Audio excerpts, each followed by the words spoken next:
بسم اللہ الرحمن الرحیم۔ حضرت یونس علیہ السلام کا واقعہ یاد کیجیے۔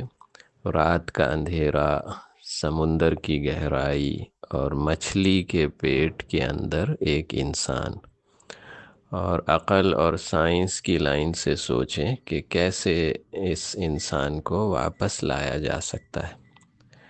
پھر اس کے بعد اللہ تعالیٰ کی قدرت کو سوچیں کہ اللہ تعالیٰ ہر چیز پر قادر ہیں۔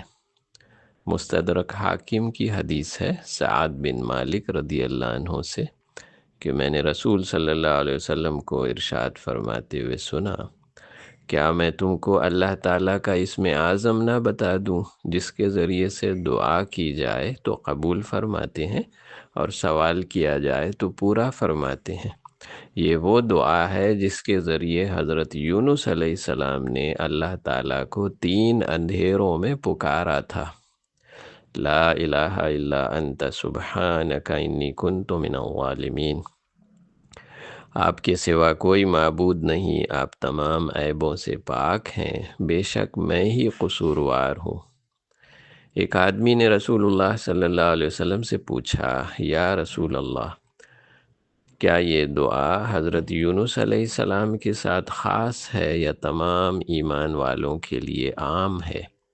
آپ صلی اللہ علیہ وسلم نے ارشاد فرمایا، کیا تم نے اللہ تعالیٰ کا ارشاد مبارک نہیں سنا؟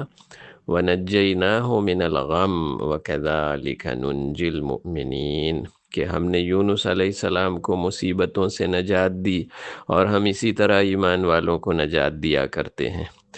جو مسلمان اس دعا کو اپنی بیماری میں 40 مرتبہ پڑھے، اگر اس کا انتقال ہو جائے تو شہید کا درجہ ملے گا، اور اگر شفا مل گئی تو اس کے تمام گناہ معاف کیے جا چکے ہوں گے۔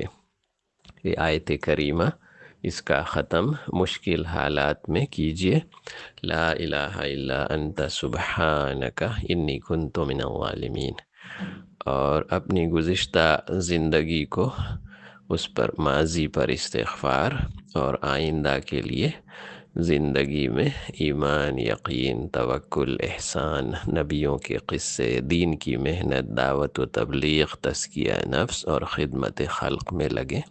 اللہ تعالیٰ کی برکتیں اپنی زندگی میں دیکھیے۔ تیرے سوا کوئی معبود نہیں، تو پاک ہے اور بے شک میں قصوروار ہوں۔ تو ہم نے ان کی دعا قبول کر لی اور ان کو غم سے نجات بخشی، اور ایمان والوں کو ہم اسی طرح نجات دیا کرتے ہیں۔